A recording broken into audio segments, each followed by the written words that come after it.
Now, something has been happening the last couple of days that you've been following quite closely, Richard, which shows a more physical presence of people power. And we're not talking about the 50,000 people that came to see Bernie and others talk this past few days. What are we talking about here? Yeah, that's an excellent point. In that between, we mentioned at the top of the show, the Fight for 15, Democracy Spring, the Verizon strike, and now on top of that, we have Bernie in New York rallying crowds of 5, 8, 10,000 people, 27,000 people at least in, 27,000 people at least in the Washington Park thing, and I've heard reports of many thousands more than that in the streets around it. And what we're seeing is we're starting to see the political revolution that Bernie's been calling for. And I think what's been tough for people is that we've been so inundated with so much crap, frankly, that it's hard for us to figure out how to incorporate that type of active engagement in democracy into our lives as a nation. Individuals, the people that are involved in Bernie, have definitely gone above and beyond. Was definitely talking about that, and so with the Democracy Spring, especially, what we're seeing there is something huge, in my view.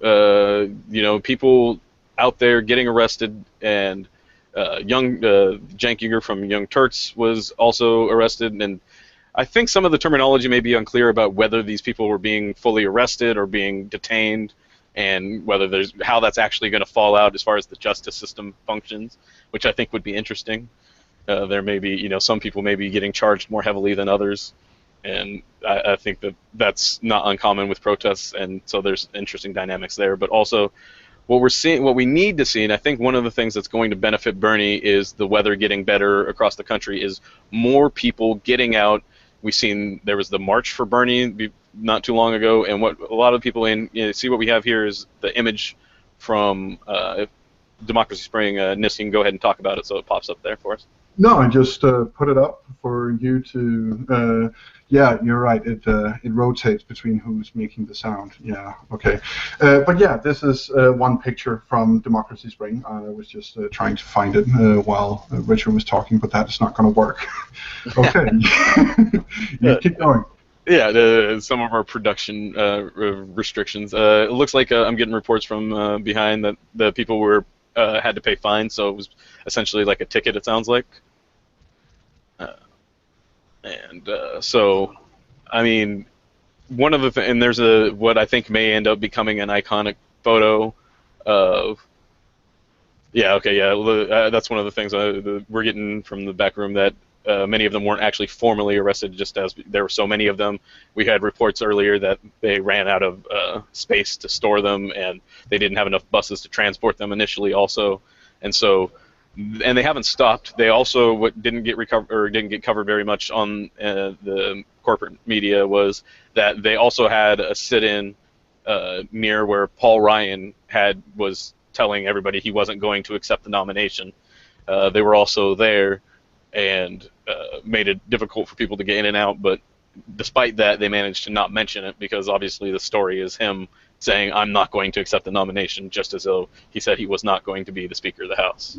So we're to be determined on how that actually pans out, and on the Republican side we have a lot of things going on. But even if you look at on the Republican side, while I disagree with a lot of what may be some of their motivations and some of their goals on the long term, they also recognize that our democracy has been hijacked by a group of people that don't have our interest at heart, and it's going to take mobilization at a national level in order for us to be able to do anything to change it, because the people that we're dealing with, and we're going to get into this momentarily, that we're dealing with that are influencing these things are not, small-time players. This is it's a large concerted effort by, as George Carlin puts it, it's a big group and you're not part of it, and so, or you ain't in it, and so, like, that group has a very concerted interest in keeping things the way they are, and will go through great lengths to maintain the status quo. Mm-hmm. And so, Okay, so just to put things into perspective, as I am wont to do, I would like to talk about another march on Washington. Now, the pictures you're seeing here are the pictures of veterans marching on Washington during the last year of the Hoover administration during the Great Depression. There were some roughly 43,000 marchers. 17,000 of these were World War I veterans, and the rest were their families and affiliated groups. They marched from all over the country to Washington, D.C. in the spring and summer of 1932. The reason they marched was, of course, because they, as many others, were starving and were extremely poor. Uh, Now, why they were marching on Washington was because there had been made the World War Adjusted Compensation Act of 1924, which had awarded them bonuses in the form of certificates they could not redeem until 1945, although with compound interest. But when you're in 1932 and your family is starving, there's a long way to 1945. So they marched on Washington. They demanded that Congress did not recess for the summer, and they demanded to get their money. Now, what happened was after some months of them establishing tent cities like what you are watching here, was that they got tired of having visitors in the Capitol. They found it slightly annoying that there were people actually contesting what was happening. So they sent police in. But the police were more or less powerless against that many trained and armed soldiers. So what happened? I'm stalling because for some reason all the pictures I prepared, the screen share function won't select anymore. Here we go. Now this is just compared to the Democracy Spring, and hats off for everything they did, including getting arrest records. But this is to try and show what kind of uprising there has been in the United States before, which didn't care about Republican, Democrat, or anything else. They cared about being treated fairly and equally, having an opportunity to actually live was their primary grievance. Now, not in any way standing back for anything, these nice politicians of the time did this to the cities, the tent cities and shacks that these veterans erected. Now, if you had taken part of Occupy Wall Street and you lived in Central Park, you will have known what it's like to have police walk in and smash what little you had at Central Park.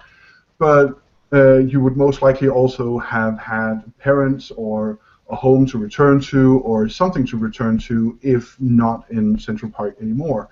For these people, this was quite literally everything they had. This was everything they owned. And the army went in, they fought, they killed an unknown amount of people, and they set ablaze these squalor huts that these former army personnel and their families had set up.